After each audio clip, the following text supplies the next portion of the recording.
Al-Fatihah. A'udzubillahi minasyaitonir rajim. Bismillahirrahmanirrahim. Alhamdulillahirabbil alamin. Arrahmanirrahim. Iyyaka na'budu wa iyyaka nasta'in. Ihdinas siratal mustaqim. Shiratal ladzina an'amta 'alaihim ghairil maghdubi 'alaihim. Alhamdulillah nahmaduhu wa nasta'inuhu wa nastahdihi wa nastaghfiruh wa na'udzu billahi min shururi anfusina wa min sayyiati a'malina. Man yahdihillahu fala mudilla lahu wa man yudlil falan tajida lahu waliyyan murshida wa kafa billahi shahida. Asyhadu an la ilaha illallah wahdahu la syarika lahu wa asyhadu anna Muhammadan 'abduhu wa rasuluh. Allahumma shalli 'ala sayyidina Muhammad wa 'ala ali sayyidina Muhammad. Allahumma rabbi shrah li sadri wa yassir li amri wahlul 'uqdatam min lisani yafqahu qawli. Yang dimuliakan Tuan Imam, Pengurusi Surau, tuan-tuan, teman-temanku, hadirin dan hadirat yang kasih sekalian, alhamdulillah, bersyukur kehadirat Allah Subhanahu wa taala. Hari ini kita dapat bertemu kembali setelah hampir sebulan 2 bulan tak ada. Ya. Saya tak dapat hadir. Antara sebab silap tarikh, lepas tu antara ini lagi sebab saya berjalan. Pusat pejabat lah, kat makan angin. Pusat pejabat. Jadi sekarang ni saya lebih kurang tiap bulan pergi ke setiap negeri. Bukan ceramah, bukan gembeng, tak ada, tapi urusan pejabat, mesyuarat. Jadi alhamdulillah, pada malam ini kita sambung pada hadis yang keempat.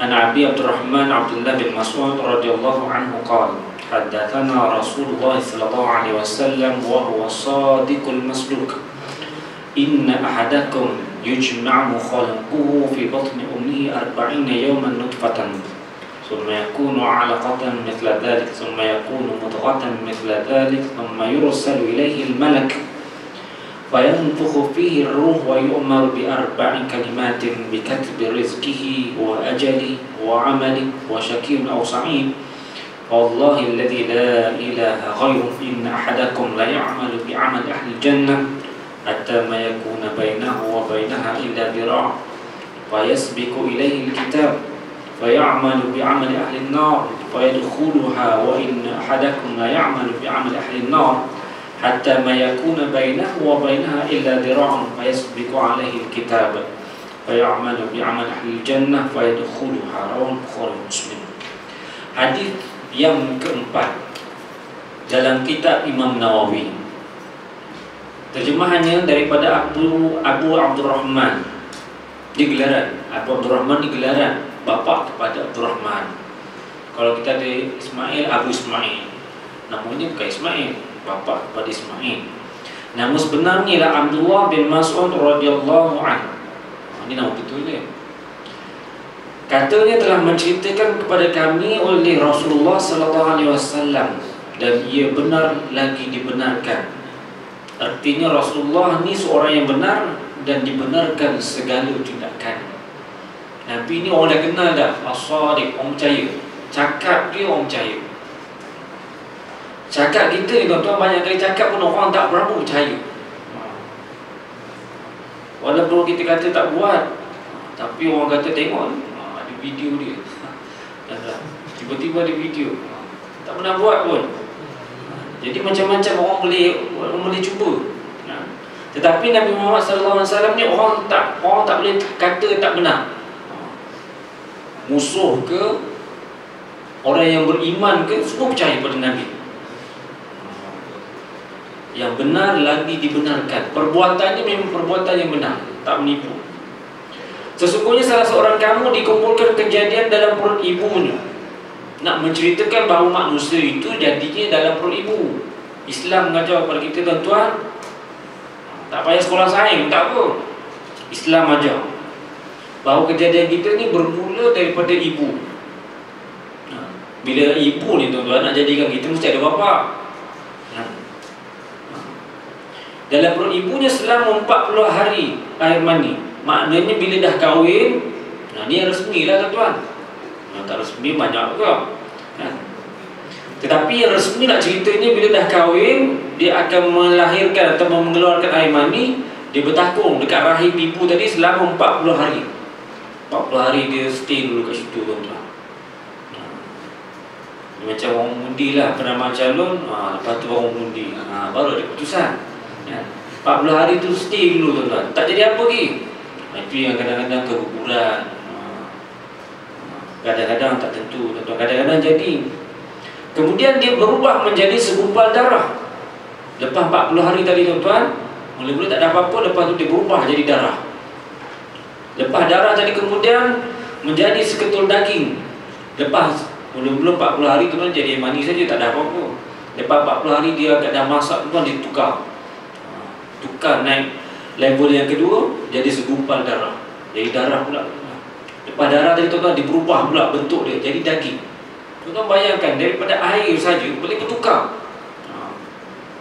Kalau kita lah tuan-tuan tengok air daripada Sungai Tekali tu air cantik, sampai kat Sungai Gelang kan dah berubah dah jadi macam tu jadi, tuan-tuan. Banyak sangat perubahan. Tetapi nak cerita bahawa kejadian manusia bermula daripada air mani, bertukar menjadi darah, bertukar, tuan-tuan. Dia bertukar. Dan ia ni bukan perbuatan daripada pihak luar, orang suntik ke apa, tak ada. Dia berlaku dalam perut ibu tadi. Dia bertukar keadaan yang ketiganya menjadi segumpal darah, kemudian bertukar menjadi daging. Daripada darah tadi, tuan-tuan, setitis darah tadi boleh jadi daging. Kemudian sesudah itu, iaitu 40 hari, kemudian diutuskan kepadanya malaikat.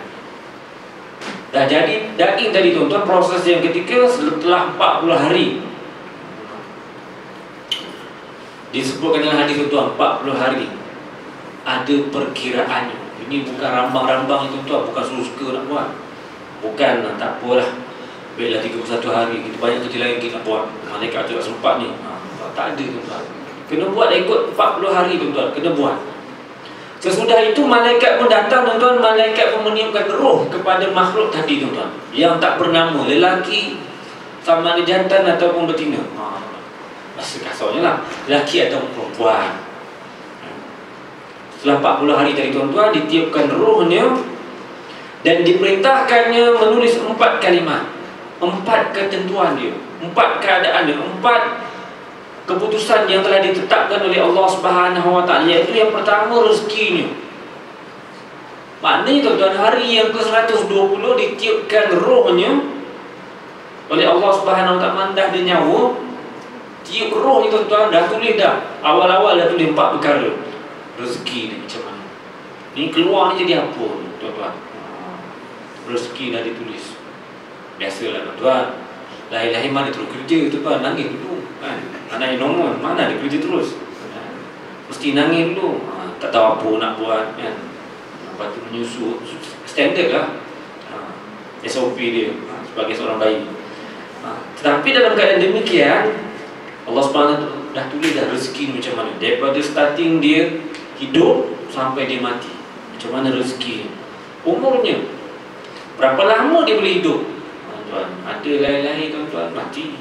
Baru sehari lahir dah mati, tuan-tuan. Ada lahir pula, tuan-tuan, 6 bulan mati.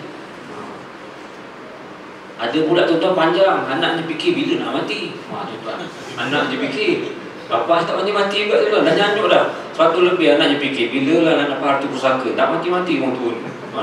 Nak doa kan. Dan begitu juga dengan amalnya. Tadi umurnya, tuan-tuan. Masalah umur ni, tuan-tuan, dah ditentukan oleh Allah Subhanahu Wa Taala daripada awal lagi, tuan-tuan.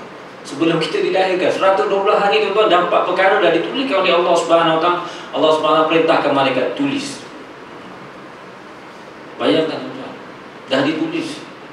Kalau sekarang ni kat dunia kata bangsa-bangsa bersatu ada 6 bilion rakyat atau manusia duduk kat atas muka bumi yang hidup, tuan-tuan. Bayangkan, sejak daripada zaman Nabi Adam, berapa ramai yang duduk dah, tuan-tuan, dalam bumi ni. Tetapi Allah SWT nak menggambarkan bahawa setiap makhluk yang sebelum dijadikan dah ditulis oleh Allah SWT umurnya, berapa lama, pendek atau panjang, dan amalnya. Duduk kat atas dunia ni buat maksiat ke, buat baik ke, dah ditulis oleh Allah SWT. Dan yang lebih teruk lagi, tuan-tuan, yang terakhir, celakanya atau bahagianya. Sama Ada ni jadi penghuni neraka ke jadi penghuni syurga. Jadi maka demi Allah yang tidak ada Tuhan selainnya, sesungguhnya salah seorang kamu mengerjakan dengan amal ahli syurga. Dalam hadis ini menggambarkan bahawa kamu akan bekerja macamlah penghuni syurga nak dapatkan syurga, sehingga tidak ada jaraknya antaranya dan juga syurga tadi. Sehasta je tuan-tuan, bukan jauh, sehasta je. Sehasta katanya kata sekaki tuan-tuan. Nak cerita dekat sangat depan tu, dah terus dah masuk syurga dah tuan-tuan. Kemudian terdahulu atasnya ketentuan. Ingatkan tadi tuan-tuan dah confident dah nak masuk syurga ni, tinggal depan tu je. Kata orang tu tangan panjang sahasta tu buka pintu, masuklah syurga tuan-tuan. Kemudian terdahulu atasnya ketentuan tulisan, lalu ia pun mengerjakan dengan amal ahli neraka. Rupanya tuan-tuan dia berubah, dia buat perangai ahli neraka. Dia tak puas hati, dia derhaka pada perintah Allah Subhanahu Wa Taala, dia tak taat, dia komplain banyak mengadu tuan-tuan dan sebagainya. Maka masuklah ia ke dalamnya. Dan sesungguhnya salah seorang kamu mengerjakan dengan amal ahli neraka, sehingga tidak ada jarak antaranya dan antara neraka melainkan sahasta. Digambarkan dalam hadis tadi, ada juga yang kerjanya memang buat jahat je tuan-tuan. Jarak tak jauh depan tu je lagi nak masuk neraka dah tuan-tuan. Kemudian dituliskan ia pun mengerjakan dengan amal ahli syurga, maka masuklah ia ke dalam. Diriwayatkan oleh Bukhari dan Muslim. Hadis yang keempat ini diriwayatkan oleh Abu Abdurrahman Abdullah bin Mas'ud bin Ghafir bin Habib Al-Hazali, ibu dia. Beliau adalah di antara orang yang mendahului memeluk agama Islam serta tergolong di kalangan pembesar sahabat Rasulullah sallallahu alaihi wasallam, dan beliau adalah orang yang amat berani membaca Al-Quran di Mekah. Waktu mula-mula masuk Islam tuan-tuan, dia tahu sedikit sebanyak mengenai Al-Quran, dia baca tuan-tuan depan Kaabah tu. Orang lain tengok, wah pelik. Kita pula tuan-tuan pelik, tahu Al-Quran tuan-tuan letak tabung kat depan tu. Itu lagi pelik. Batulah saya, baca Al-Quran tapi tabung dekat depan. Ini tak sama lah macam dalam keadaan Abdullah bin Mas'ud. Dia tahu Al-Quran tuan-tuan, dia baca terang-terang, dia baca depan-depan orang tengah tawaf, orang jahiliah tuan-tuan, tengah tawaf Kaabah, dengan dalam keadaan berani, sehingga dia ni diseksa oleh kaum kafir musyrikin. Berani sangat, mereka ambil seksa, kena seksa tuan-tuan. Dia nak baca Al-Quran aja, dia bukan kempen apa tu, tak. Dia nak baca Al-Quran, tapi menyebabkan manusia ketika itu terkejut dengan perbuatan dia. Di samping itu, Abdullah bin Mas'ud ini merupakan khadam kepada Rasulullah, pembantu pada Rasulullah sallallahu alaihi wasallam yang sangat setia.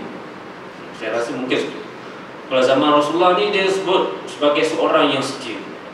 Jadi kalau orang kat setia alam ni saya tak tahu lah setia ke tidak. Kemana sahaja Rasulullah sallallahu alaihi wasallam pergi, beliau tidak ketinggalan tu sama ikut tuan-tuan. Tapi kalau Nabi ni tuan-tuan, dia pergi tandas, ada riwayat menyebutkan Nabi pergi tandas tuan-tuan. Dalam satu kisah, Nabi pergi tandas, Nabi sakit perut tuan-tuan. Dia pun macam kita juga, dah banyak makan kuih tiaw tuan-tuan, sakit perut pula tuan-tuan, jadi tak tahan. Jadi sahabat dia tengok Nabi sakit perut. Nabi ni bila nak buang air zaman dahulu tuan-tuan, dia tak ada tandas. Keadaan pun kena pontang, jalan tak macam jalan kita tuan-tuan, naik unta bukan naik kereta. Jadi Rasulullah pergi satu tempat yang terlindung. Kalau sekarang ni, kalau kat Malaysia ni banyak pokok tuan-tuan. Dekat tempat Rasulullah ni tak ada pokok, jarang ada pokok, jarang, sebab padang pasir. Padang pasir ni yang susah tuan nak cari pokok, kecuali di wadi-wadi ataupun oasis-oasis, tu ada pokok. Jadi Rasulullah tuan-tuan bila sakit perut, sahabat tengok, Rasulullah ni sakit perut, nak pergi intan. Kalau pasir kita ni skodeng lah, skodeng kan. Nak tengok macam mana Rasulullah buang air ni, nak tengok tuan-tuan. Nak tengok Rasulullah, bukan nak malukan Rasulullah buang air macam mana cara tuan-tuan. Tuan-tuan. Jadi Rasulullah ni pergi buang air tuan-tuan. Bila pergi buang air, sahabat dia ikut, lepas tu nampak Rasulullah ni pergi menyuruh ke tepi, mesti buang air ni. Zaman dahulu tuan-tuan bukan dia tandas, buang lah kat mana, lampu tak ada kan, lampu jalan tak ada.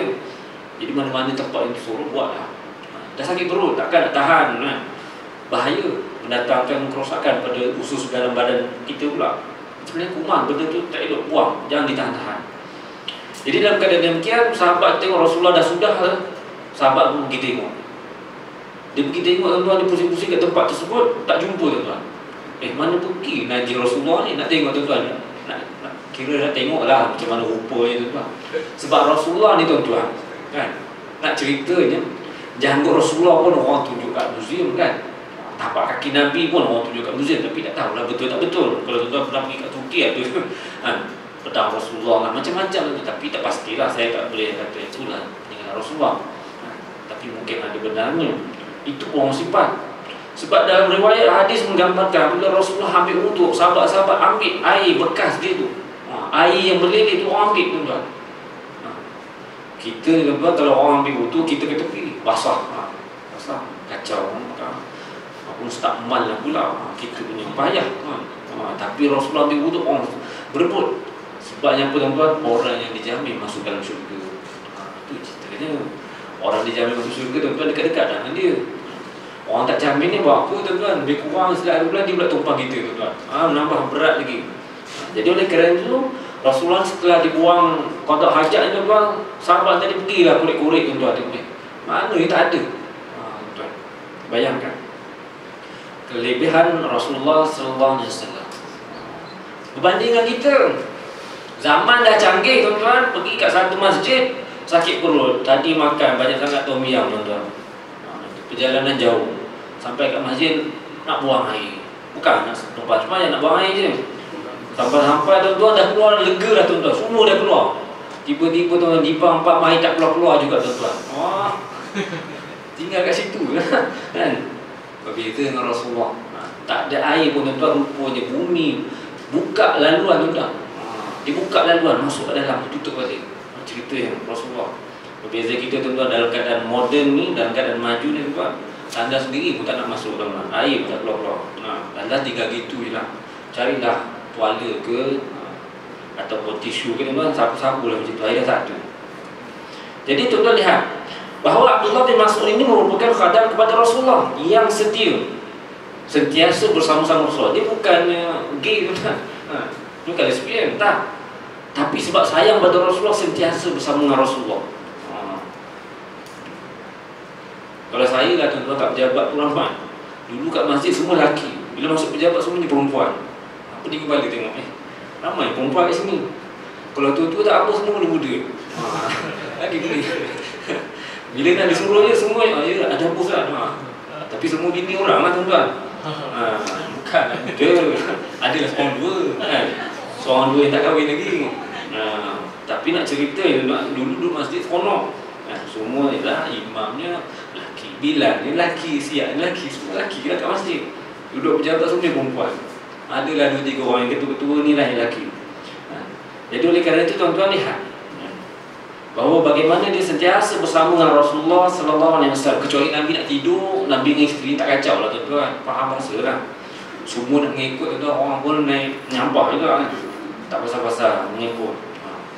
Beliau tidak pernah berenggang dengan Rasulullah sallallahu alaihi wasallam, sama ada di rumah maupun di perjalanan. Dan beliau terkenal dalam kalangan sahabat sebagai orang yang menyimpan rahsia Rasulullah. Orang menyimpan rahsia Rasulullah tuan-tuan hebat. Nabi cerita dengan dia tuan-tuan, tak sebarkan pada orang lain. Berbanding kita tuan-tuan, kita ada juga rahsia tapi disebutkan sebagai gosip. Ini gosip sebenarnya. Dia bagi tahu dengan kawan sebelah, jiran sebelah dia, orang tu, dia bagi tahu lah, Rezita Cik Wan nak kahwin. Dia nak kahwin lah. Apa cerita dengan kita tuan-tuan? Apa dengan kita jiran ke? Tidak tuan-tuan. Dia kenal kita pun tak juga tuan-tuan. Tapi nak cerita satu Malaysia supaya faham. Orang tua nak kahwin orang muda. Apa cerita tuan-tuan? Jadi dalam cerita dia tuan, nak cerita bahawa bagaimana Rasulullah ni memberitahu rahsia kepada Abdullah bin Mas'ud. Bila bagi tahu tuan-tuan, dia tak sebarkan. Dia tak sebar pada Abu Bakar. Kau tahu tak Rasulullah bagi tahu rahsia. Rahsia tuan-tuan cukup besar. Macam negara lah tuan-tuan ada rahsia. Tak boleh nak diceritakan. Tak kira lah apa jadi pun tuan-tuan tak boleh dibagi tahu. Namanya rahsia. Kalau dah dibagi tahu tuan-tuan, dibagi orang sikit yang tak SMS dan sebagainya, itu kan rahsia dah namanya tuan-tuan. Dia simpan rahsia. Tak kira lah sahabat Abu Bakar ke Umar tanya apa rahsia Rasulullah, tak boleh. Tak bagi tahu. Sebab itulah tuan-tuan, sahabat ini bila Rasulullah dah wafat, Mereka itu memandang kepada Abdullah bin Mas'ud. Kalau Abdullah bin Mas'ud ada, mana selamat lah kita. Selamat sebab apa? Sebab antara mungkin tak ada orang munafik, tak ada orang yang tak dipercayai dalam ni, kita berada dalam keadaan yang selamat. Itu seronok tuan-tuan. Jadi sahabat-sahabat bakal tengok Abdullah bin Mas'ud ada tak? Kalau ada lagi. Sebab orang yang Rasulullah bagi tahu rahsia. Sayyidina Abu Bakar Rasulullah tak bagi rahsia. Ada sahabat simpan rahsia. Ada sahabat Rasulullah bagi macam ni kelebihannya dan sebagainya. Beliau adalah seorang yang kurus badannya. Abdullah bin Mas'ud orang yang kurus, hitam warna. Hitam pula tuan-tuan. Kurus, hitam, pendek. Tuan-tuan. Jarang tuan-tuan orang Arab ni pendek. Kebanyakan orang Arab tuan-tuan tinggi-tinggi tuan-tuan. Tinggi-tinggi. Jarang. Tetapi ini tidaklah menjadi kurang ataupun hina pribadinya, kerana dia atau kerana beliau merupakan lautan ilmu. Ilmu dia banyak. Ini yang hebat. Orang tuan-tuan dihormati kerana ilmunya, bukan gayanya tuan-tuan. Dengan serbannya, dengan kopiah yang tinggi, orang ni mesti banyak ilmu tuan-tuan. Pada passionnya dia bukan belajar sangat. Dia tengok orang tengok hebat, gaya macam tu, dia pun nak ikut gaya kan. Macam lah kan. Kalau kita nak tudung macam-macam dia nak passion tudung dia. Tak masuk lagi warning dia dan sebagainya, macam-macam kan. Pening bala. Beliau adalah seorang yang kurus. Orang yang kurus, hitam dan pendek tuan-tuan. Tapi ilmunya penting. Orang nak ilmu tuan. Orang tertarik dengan ilmu, bukan tertarik pada rupa. Ada orang minat pada orang kerana rupa paras.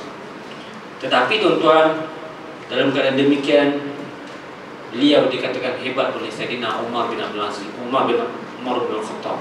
Umar kata kau memang hebat. Walaupun rupa tak bias, tak membanggakanlah, gaya pun tak ada, tapi ilmu kau hebat. Memang kau seorang yang hebat. Ini orang tuan-tuan, Umar bin Khattab, seorang jutawan, seorang yang garang, seorang yang hebat, dia menghafal Al-Quran. Dalam masa yang sama tuan-tuan, dia tak ada segan nak puji sahabat-sahabat Nabi yang hebat-hebat. Tak ada segan tuan-tuan. Kalau kita pula tuan-tuan pantang, kalau ada orang lain lebih hebat tuan, dia pun mulalah tak sedar hati. Sebenarnya saya lebih hebat daripada dia. Dia pula tuan-tuan cerita mengenai kehebatan dia sendiri. Orang lain tak kata pun, tapi dia kata dia hebat. Pada suatu hari pernah para sahabat ketawa melihatkan kakinya. Abdullah bin Mas'ud punya cerita tuan-tuan, digambarkan bahawa sahabat-sahabat gelap macam kaki dia. Kurus ni kamu ni, tak cukup makan apa. Rasulullah pada saat itu juga berkata, Rasulullah terus tuan-tuan buatkan perumpamaan bahawa kaki Abdullah dalam timbangan lebih berat daripada bukit Uhud. Tuan-tuan kalau pernah pergi ke Mekah, tuan-tuan nampaklah bukit Uhud. Siapa yang dah pergi Mekah, dah pergi Madinah, nampak bukit Uhud. Bukit Uhud tu tuan-tuan, dia tak tinggi, dia bukan macam Cameron Highland, tak tinggi tuan-tuan. Dia rendah je, tetapi dia memanjang.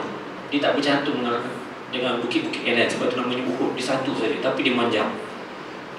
Panjang tuan-tuan, cuma bayangkan dekat kawasan Madinah yang panas terik, kawasan berbatu tuan-tuan, punya kuat batu tuan-tuan. Rasulullah kata kaki dia ni, dua kaki tuan-tuan, bukan banyak. Macam kita juga kaki dia. Tapi Rasulullah kata timbangan di hari akhirat lebih berat daripada bukit Uhud. Nak nilai tuan-tuan, kualiti dia lebih hebat. Jadi apabila Rasulullah buat kata-kata seperti demikian, Rasulullah bersabda demikian tuan-tuan, para sahabat yang lain tuan-tuan terdiam. Wah, dia lagi hebat begitu rupanya. Kita tu gelak-gelak dia, rupanya dia lagi hebat. Tuan-tuan. Sebab itu tuan-tuan, Rasulullah memberikan kehebatan kepada sahabat-sahabat. Abdullah pernah menjadi pengurus kepada Baitul Mal di Kufah setelah Rasulullah SAW wafat, dan beliau banyak meriwayatkan hadis. Tuan-tuan dan sekalian, Abdullah bin Mas'ud adalah seorang sahabat yang hebat. Orang ini hitam, pendek dan kurus kaki, tetapi hebat. Kaki pun tuan-tuan diceritakan dalam hadis. Kalau kita tuan-tuan tak adalah penilaiannya. Dan orang Arab tuan-tuan kalau nak kirakan, biasanya orang Arab sebelum kahwin tuan-tuan, kaki dia semua cantik-cantik macam orang kita tuan-tuan. Tapi lepas anak satu tuan-tuan, macam kaki gajah tuan-tuan, sebesar-besarnya. Itu yang kena pelik, macam mana dikembang. Tapi dia kata, inilah suami yang prihatin, kata dia. Kalau Isteri yang guru-guru ni kata suami tak cukup makan. Itu nilai yang pada orang Arab. Hadis ini mempunyai erti yang sangat besar kepada umat Islam yang percaya terhadap kekuasaan Allah Subhanahu Wa Taala menciptakan manusia dan juga makhluk yang lain. Dalam hadis itu dapat menggambarkan kejadian manusia, kekuasaan Allah Subhanahu Wa Taala. Kita dijadikan dalam rahim, dan kita bersama dengan isteri kita bukan satu malam. Nak jadikan anak satu malam cukuplah, satu malam setahun sekali, tuan-tuan. Tak, tuan-tuan. Banyak kali pun tak apa, tapi maknanya anak tu tak sebanyak-banyaknya. Dia bukan macam buah anggur kan, berkembang-kembang, tuan-tuan. Tak, satu je, tuan-tuan. Banyak kali bersama isteri sekali je yang jadi. Dan semua itu telah ditulis oleh Allah Subhanahu Wa Taala. Pada hadis ini tegaskan asal permulaan kejadian dan cara terbentuknya. Allah Subhanahu Wa Taala cerita benda yang dalam rahim. Kalau dalam YouTube tu ada satu laman, dia cerita macam mana daripada sperma tu, daripada air mani jadi seketul darah tadi tuan-tuan, jadi daging, kemudian jadi bentuk bayi tuan-tuan, kemudian duduklah dalam tu sampailah dia bersalin tuan-tuan.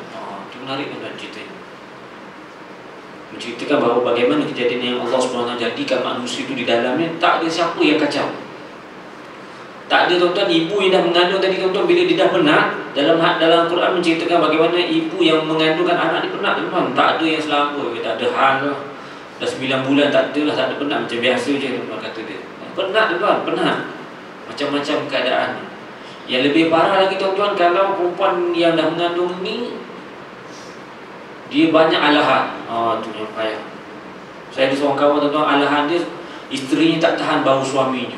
Tuan-tuan, tiap-tiap hari kena tidur kat luar. Dia kalau suaminya masuk nak tidur tuan-tuan, dia muntah pula tuan-tuan. Ni yang suami pun naik angin ni tuan-tuan. Dia pun ada alahan juga, hari-hari kena kat luar tuan-tuan. Panas hati tuan-tuan. Tapi ni sementara saja. Tak semua wanita macam tu kan. Dan juga yang pelik ni, kadang-kadang orang mengandung ni dia ada namanya mengidam. Mengidam ni tak salah tuan-tuan. Dia nak, sebenarnya dia nak je. Tapi bila dikaitkan benda-benda, kalau tak belikan, nanti kan anak macam mana dan sebagainya. Itu semua rekaan manusia sahaja. Yang penting tuan-tuan, yakin pada Allah Subhanahu Wa Taala. Perkara asal kejadian manusia dan kesudahan amalnya, tadi tuan-tuan cerita ciptaan manusia dengan beransur-ansur. Pada hadis tersebut Rasulullah SAW menceritakan tentang permulaan manusia, macam mana kejadian manusia, kemudian ketentuan dirinya sebelum lahirnya, supaya manusia mengerti asal dirinya dicipta daripada tanah atau daripada air mani yang berasal daripada tanah. Kita ni tuan-tuan asal daripada tanah. Kemudian setelah hidup dalam jangka waktu yang tertentu, sampailah ajalnya. Sampai ajal tuan-tuan. Kita ni tuan-tuan seronok sekarang. Seronok sekarang. Kalau yang dah kahwin tu lagi dah seronok. Tapi dah seronok tuan-tuan, kita ada anak, kita ada tanggungan. Kat situ pula beratnya, bebannya. Tapi seronok itulah bila anak-anak dah besar, dah berjaya tuan-tuan, rasa seronok. Lepas tu anak-anak berkahwin tuan-tuan seronok. Tapi tuan-tuan dalam masa umur yang panjang, ingatlah bahawa hampir saat-saat kita nak bertemu dengan kematian. Kadang-kadang kita ni dah sentiasa bersama dah. Sentiasa bersama, tiba-tiba kena pisah tuan-tuan. Kita kena jadi perseorangan kembali.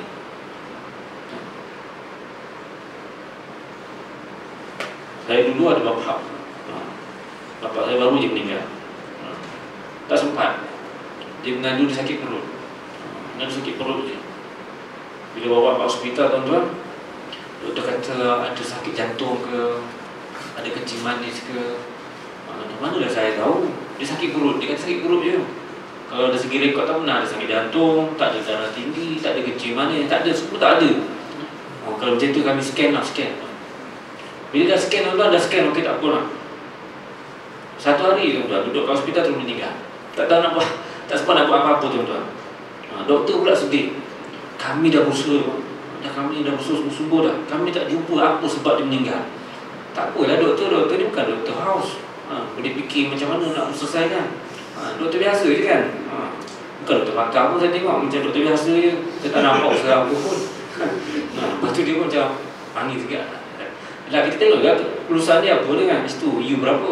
Kalau U 48 tu doktor pakar. Kalau U 41 doktor biasa je pun. Bukan kita tak tahu. Lepas tu dia pula yang sedih. Kita tak sedih, dia lebih sedih. Lepas tu dia ngadu pada saya. Tuan, kami nak tulis apa ya dekat rekod kematian bapak tuan? Tulislah dia dah meninggal. Yalah, kami tak jumpa sebab.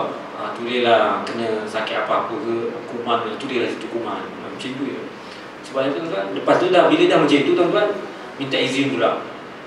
Disebabkan kami tak jumpa penyakit, kami nak bedah buat apa, postmortem boleh tak?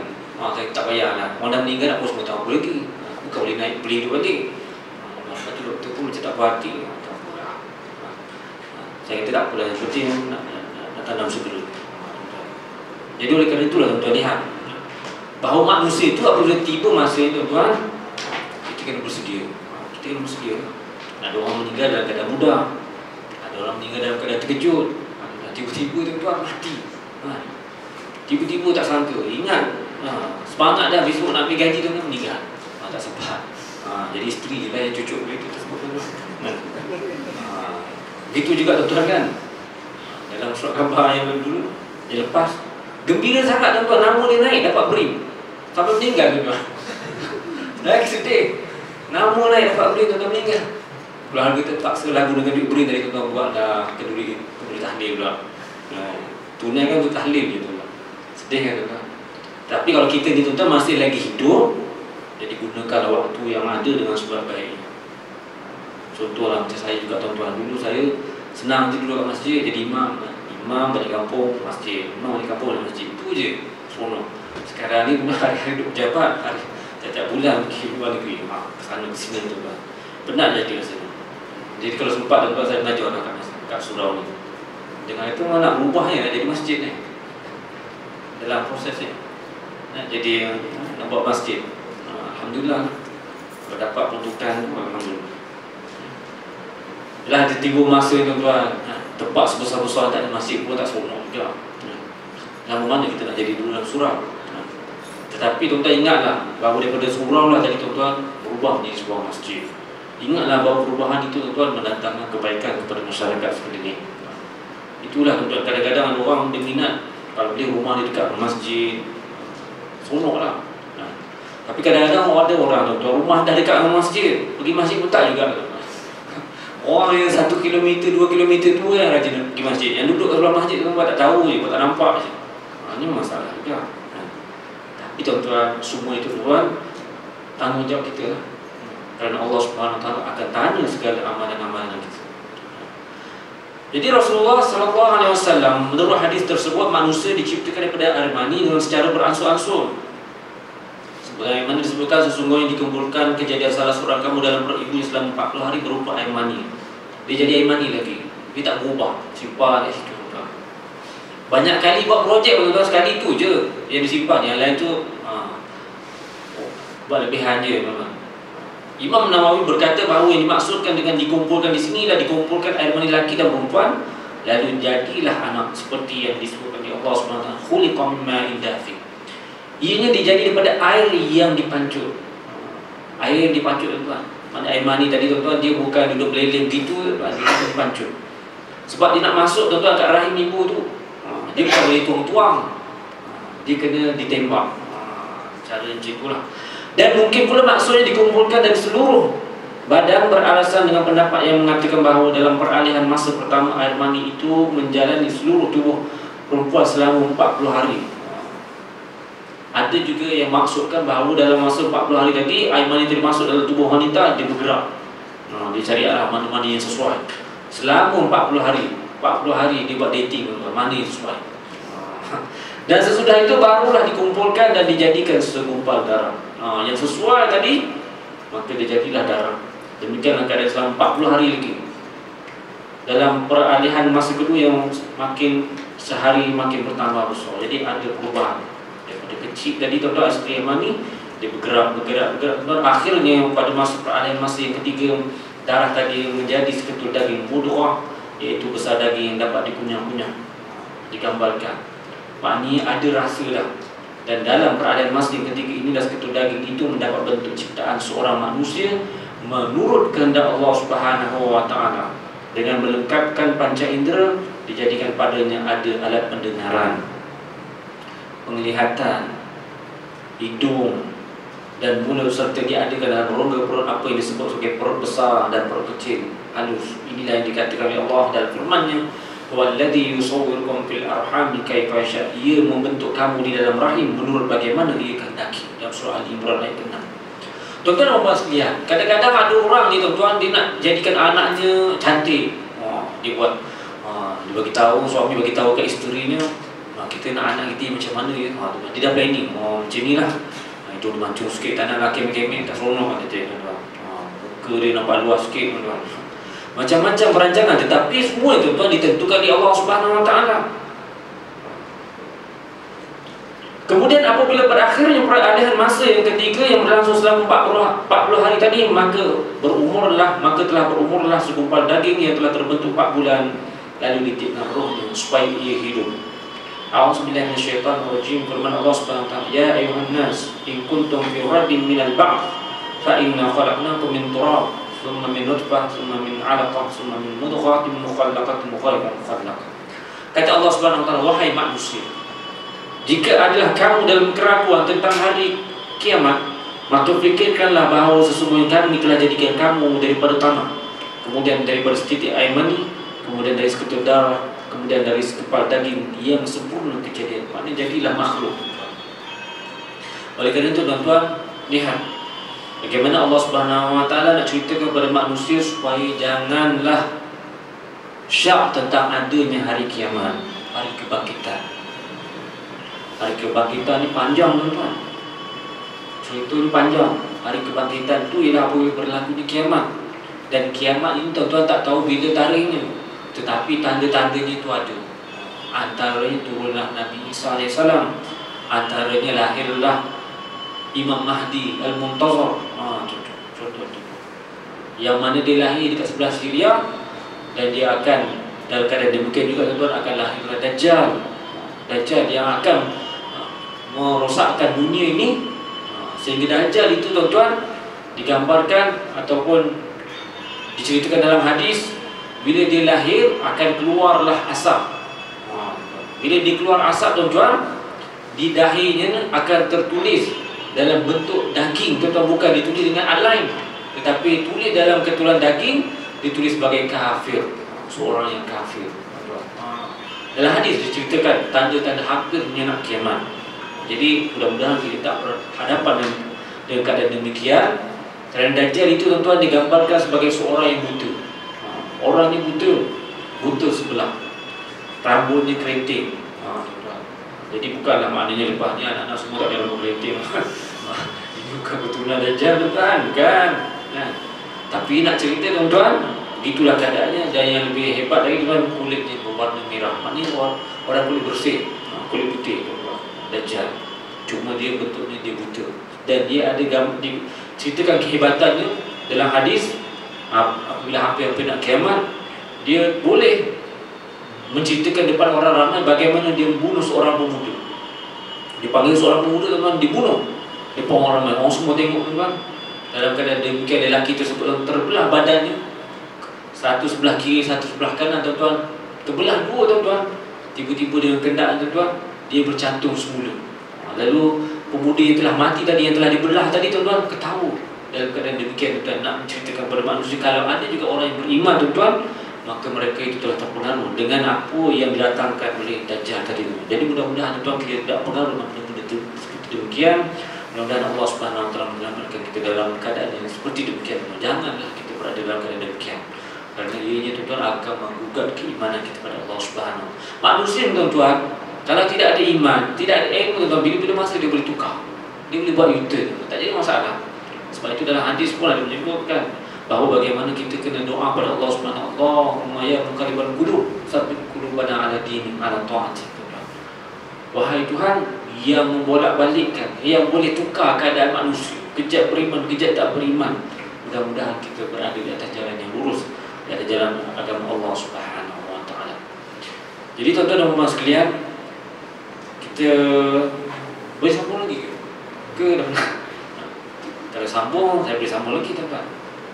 Mungkin kita boleh sambung sikit lah tuan-tuan, ya. Itu dia 4 kalimat semasa dalam kandungan.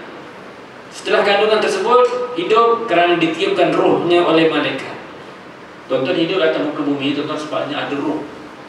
Bukan sebabkan tuan-tuan ingat tuan-tuan boleh hidup, tetapi sebab tuan-tuan ada roh. Sebab itulah orang yang meninggal tuan-tuan, dia dah tak ada roh. Tak ada roh. Bila dah tak ada roh, tuan-tuan, dia jadi macam makan. Dah tak ada apa dah. Walau macam hebat sekali pun tuan-tuan, manusia bila dah tak ada roh, tuan-tuan, tak boleh apa. Dan dituliskan 4 kalimat tadi, itu mengenai rezekinya, ajalnya, amalnya dan juga kesudahan nasib dirinya. Ini yang paling sedih kan tuan-tuan. Ketentuan daripada Allah Subhanahu Wa Taala, sama ada di bahagia atau celaka, sama ada di masuk neraka atau masuk syurga, telah dituliskan oleh Allah Subhanahu Wa Taala. Tetapi tuan-tuan, dalam keadaan demikian bukanlah menjadi yang kita, Allah, saya ini banyak buat maksiat, tentang saya pun di neraka ni. Tak boleh kata demikian tuan-tuan. Selagi kita tidak mati tuan-tuan, Allah Subhanahu Wa Taala masih lagi membuka ruang bagi orang yang melakukan maksiat. Ada peluang kita tuan nak beristighfar, nak minta taubat kepada Allah Subhanahu Wa Taala. Tidak ada masalah. Dengan cara yang payah atau senang, dari jalan yang haram ataupun yang halal, demikian pula panjang pendek usianya, buruknya baik pekerjaannya, celaka bahagia akhir kehidupannya. Jadi oleh kerana itu tidaklah dijadikan, maka air mani itu dicampakkan ke dalam rahim berdarah dan tidak bernyamuk. Tetapi kalau Tuhan menjawab jadikanlah, maka malaikat itu berkata lagi, adakah dia lelaki atau perempuan? Jadi tuan-tuan, kisah 40 hari tadi tuan-tuan, bila air mani tadi telah dipancutkan, bila dah menjadi seketul air mani yang telah bercantum tuan-tuan, malaikat bertanya kepada Allah Subhanahu Wa Taala, ni nak jadi ni lelaki ke perempuan? Bukannya pilihan ibu, bukannya pilihan suami. Tak ada kena-mengena tuan-tuan. Tetapi malaikat bertanya pada Allah Subhanahu Wa Taala, yang buat tadi mak dengan isteri, mak dengan suami, tuan-tuan, bapa dengan isterinya yang buat projek. Tetapi malaikat tanya pada Allah Subhanahu Wa Taala, nak jadilah dia perempuan. Jadikanlah. Maka malaikat bertanya, adakah dia lelaki atau perempuan? Berbahagiakah orangnya atau celaka? Bagaimanakah rezekinya? Berapakah lama usianya? Dan di bumi manakah tempat kematian? Persoalan-persoalan malaikat tanya pada Allah Subhanahu Wa Taala. Ini kalau mati ni nak parking kat mana? Mati atas jalan raya ke? Contohnya kat tempat saya, masjid di Pak Kajang atau Masjid Ar-Rahimiyah depan hospital, penuh dah. Orang tanya, Ustaz, saya nak tanam ni boleh tak lagi? Dah penuh dah, nak parking kat mana? Kalau orang dalam kubur tu tahu tuan-tuan nak parking ni, marah dia. Bertekad lah pula atas ni, cari tempat lain tuan-tuan. Nak parking lagi tuan-tuan. Senang Ustaz, dekat dengan masjid. Memanglah dekat dengan masjid, orang dulu lah, ikut giliran lah. Dia fikir nak senang jenazah dia je tuan-tuan, bagilah orang lain. Sebab itu tuan-tuan dah ditulis oleh Allah Subhanahu Wa Taala, no, bukan kat sini, cari tempat lain. Setelah itu Tuhan menjawab, pergilah kepada umum kitab Lauhul Mahfuz, segala-galanya ada di sana. Kemudian malaikat pun pergi ke tempat tersebut, lalu menyalin apa yang ada di situ hingga kepada sifat-sifatnya yang kecil, semuanya ditulis.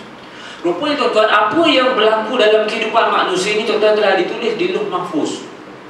Lauh Mahfuz ni tuan-tuan di tempat yang dikawal oleh malaikat. Iblis, syaitan tuan-tuan cuba-cuba juga tuan-tuan nak intai-intai. Kalau orang convocation apa, convo ke tuan-tuan, perhimpunan ke, orang boleh hantar wakil-wakil, walaupun bukan ahli tuan-tuan, boleh dengar-dengar juga tuan-tuan. Jadi iblis ni tuan-tuan, dia cuba-cuba juga nak masuk, nak tengok kat Lauh Mahfuz. Kalau ada soalan bocor ke, nak tengok. Tuan-tuan, kalau ada yang nak bagi ke, dia tunggu. Tetapi digambarkan bahawa malaikat jaga. Jaga macam mana tuan? Dijaga dengan kilat. Kilat, buruk, tak boleh kacau. Kacau je, keras rupanya. Dijaga rapi oleh para malaikat. Itulah namanya Lauh Mahfuz. Lauh Mahfuz tuan-tuan simpan segala rahsia dunia. Rahsia segala rahsia tuan-tuan, daripada sekecil-kecil sampai sebesar-besar, telah ditulis oleh Allah Subhanahu Wa Taala. Jadi salih dah tuan-tuan. Kalau manusia tahu tuan-tuan, dari seronok tuan-tuan, bahagia. Dah tahu dah jawapannya, semua dah ada dah tuan. Seronok sangat tuan-tuan. Tapi sebab tak tahu tuan-tuan, jadi manusia bertanggungjawab ke atas segala-galanya. Demikian apa yang telah ditulis baginya adalah ketetapan dalam dunia ini, tetapi dia sendiri tidak mengetahui bagaimana tulisan itu, sebab pengetahuan mengenainya bukanlah urusan kita tuan-tuan. Bukan nak jawab apa kat Lauh Mahfuz tu ya, agak-agak soalan-soalan rahsia-rahsianya apa ya. Urusannya sebagai manusia ialah melaksanakan kewajipan dan bekerja menurut jalan yang telah ditentukan oleh Allah Subhanahu Wa Taala. Jadi oleh kerana itu tuan-tuan, saya rasa cukup sekadar itu sahaja untuk kisah kita pada malam ini.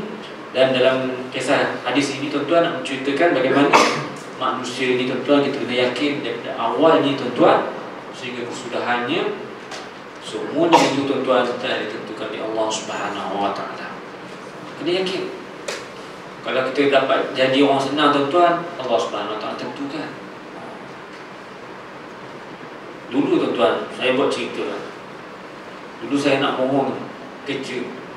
Mohon saja je kerja. Dulu tak ada kerja tuan-tuan. 2 tahun menganggur. Balik daripada Mesir tak ada kerja tuan, menganggur. 2 tahun menganggur duduk kat rumah. Bapak pun kata, lama tak kerja. Macam mana tak ada kerja? Bila ada kerja tuan-tuan kat masjid negeri, nak jadi imam. Bila nak jadi imam tuan-tuan, dalam keadaan demikian saya tengok calon ada lebih kurang 10 orang. Apa ini? Yang datang. Saya ingat tak ada orang nak datang. Mungkin 10 orang datang. Yang datang pula tuan-tuan urusan macam-macam. Ada yang master pun datang juga tuan-tuan. Tapi yang kehendak Allah Subhanahu Wa Taala ada rezeki tuan-tuan. Jadi dapatlah masuk. Sama juga tuan-tuan. Dalam sebelum saya menjawab jawatan sekarang ni, saya dipanggil temu duga di JPA, di Suruhanjaya Perkhidmatan Arwah. Semua dah lulus tuan-tuan, peperiksaan dah lulus, praktikal dah lulus, tinggal temu duga saja tuan-tuan. Bila temu duga tanya soalan pelik-pelik tuan-tuan, saya pun naik angin lah. Ni apa masalah ni? Semua dah lepas apa lagi? Latih ya. Dia nak cuba juga tuan-tuan. Tak lama lepas tu tuan-tuan tak lulus. Disebabkan banyak soal ni dalam temu duga. Tak apalah. Negeri Selangor ni bukan susah nak cari kerja, mudah. Rakyat Negeri Selangor tak ada hal. Tuan-tuan. Gaduh pula tuan-tuan kat SPA. Tak apalah, itu kat Putrajaya. Tak lama tuan-tuan, lepas tu 2 bulan datang surat, tuan dia minta hadir untuk lapor diri masuk dalam perkhidmatan. Saya rasa saya tak hantar surat pun tak apa, kami minta lantik kat tuan. Tak apa. Rezeki tuan-tuan, kalau dah ada tuan-tuan, insya-Allah akan ada. Kita yakin tuan-tuan bahawa semua itu telah ditulis oleh Allah Subhanahu Wa Taala. Macam juga masjid kita ni tuan-tuan. Kalau jadi nanti tuan-tuan, katalah 2 tahun lagi akan siap, alhamdulillah dah ditulis oleh Allah Subhanahu Wa Taala. Ada juga masjid tuan-tuan dibuat tuan-tuan, asalnya rosaknya sikit je tuan-tuan, tapi ada orang yang lebih berkuasa kata, kita robohkan masjid ni, kita nak buat yang baru. Bila nak buat yang baru tuan-tuan, duit tak ada. Lepas tu tanya dengan jabatan macam ni boleh buat. Kita ni bukan simpan duit, kita tolong buat projek je. Yang bagi duit ni kerajaan. Kalau kerajaan bagi duit kita buat, kerajaan tak bagi duit tak buat. Itu je tuan-tuan. Jadi oleh kerana itu tuan-tuan, insya-Allah kita kena yakin apa yang kita buat kalau benda baik tuan-tuan, Allah SWT akan terima usaha kita. Yang penting tuan-tuan ada kesungguhan. Yang hebat dalam Islam tuan-tuan, buat satu perkara dalam sungguh-sungguh. Buat sungguh-sungguh. Ini kadang-kadang bersama dengan isteri pun tak tahan. Isteri pun pujuklah suami, dah lama dah ni. Suami penat betul lah, penat rasa letih. Isteri dah lama dah ni tuan-tuan. Dah lama dah tunggu. Sebab tak tahu je tuan-tuan. Ini pun satu masalah juga. Sebab apa tuan-tuan? Masa sihat. Kita masa sihat tuan-tuan, masa dah tak sihat tuan-tuan, buatlah apa benda tuan-tuan. Buat tak tahu je tuan-tuan. Ini masalah juga. Ada orang tuan-tuan dia kahwin. Kahwin pula, mak mertua dia kata, ibu nak anak lelaki. Mertua ni atau menantu tadi tuan-tuan perempuan. Dia pun kata, insya-Allah mak, saya akan bersungguh-sungguh dalam peperangan kita ni. Tapi nak buat macam mana tuan-tuan?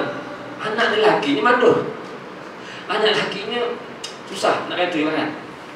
Bila buat macam mana cara pun dia asyik sujud je. Isteri pun tanya, dah 10 tahun bang, bila nak bangun? Tak boleh buat apa tuan-tuan. Mak mertua pula bising. Kau ni 10 kahwin dah kahwin, mandul apa ke? Padahal anak dia mandul tuan-tuan. Tapi anak ni tak tahu. Bila tanya ibunya, entahlah.